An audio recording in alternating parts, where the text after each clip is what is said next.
In this Patreon-requested album review, I was asked to look back at Skillet's 8th studio release from 2013.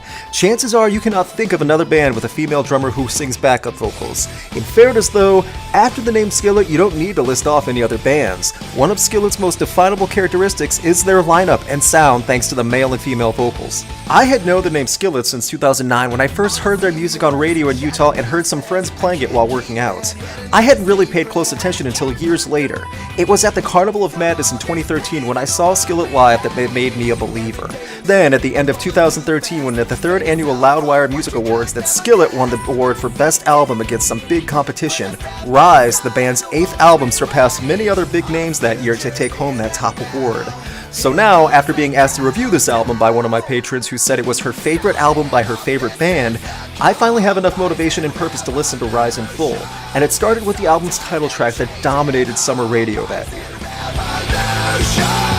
Unite and fight to make a better life.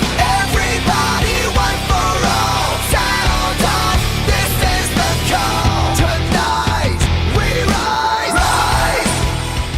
As an opening track to an album, Rise is fantastic. The electronic effects and synthesized rhythm in the back with the unique vocals of John Cooper and Jen Ledger complement each other well, and the build to the chorus feels empowering. The drums and percussion keep a great pace that makes the song feel deep, and you can imagine how energetic this song would be when heard live. And chances are many people who are watching this video or who have had any interest in Skillet have had the band come to their town at least once. Whether in a festival or tour or just as their own headlining show, Skillet has practically lived on the road for years promoting themselves. After the song Rise ends, you are thrown into an arguably the most well-known song of the album, Sick of It. In many ways, this track and Monster are two of the most highly played and talked about songs from the group. No one can make this better. Take control, it's now or never. Are you sick of it? Raise your hands, get rid of it. While there's a fighting chance, are you over? Sick of It carries the energy and flow that Rise started with. It's rare to find albums that are capable of building the momentum strongly and keeping it at a high level across 2 tracks in over 7 minutes. Along with the keyboard effects and repeated song title to drive the point home of this song, it's very difficult to get this track out of your head after hearing it.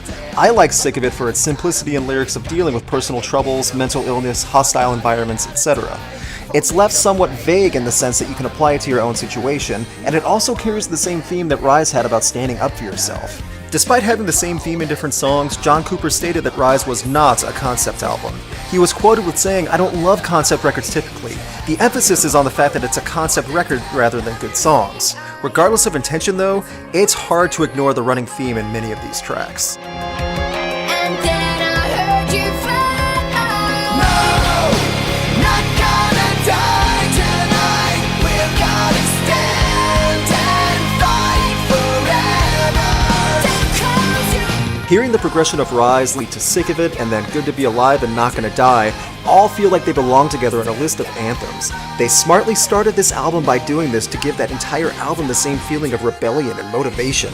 While listening through Rise, I got the distinctive feeling of this being a first half album, meaning that a lot of the replay value would be in the first half and the second half wouldn't have as much pull towards wanting to hear again.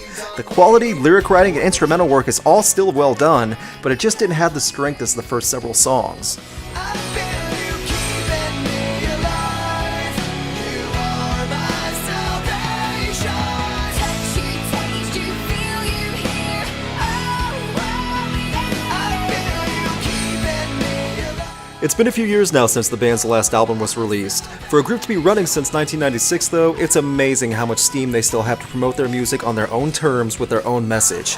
Even if I don't think Rise is as good as the previous 2009 release Awake, there is still a lot of merit and enjoyable music worth your time. Overall, Rise may not end with the same amount of passion and drive as it starts, but it's the first half of this album that makes it worth everything. Skillet proved themselves once again with their incorporating many instruments and effects while making music and driving a message, which is something that's becoming rare in music today. Hey guys, thank you for watching. This album review was made possible by a patron on Patreon. If you'd like to help support Rocked in producing album reviews and more of Regretting the Past, then please check out the link in the description or the YouTube card. Even if it's just $1 or $2 a month, it still helps out a ton. Thanks again. You can follow me on Twitter and Instagram at Rocked Reviews.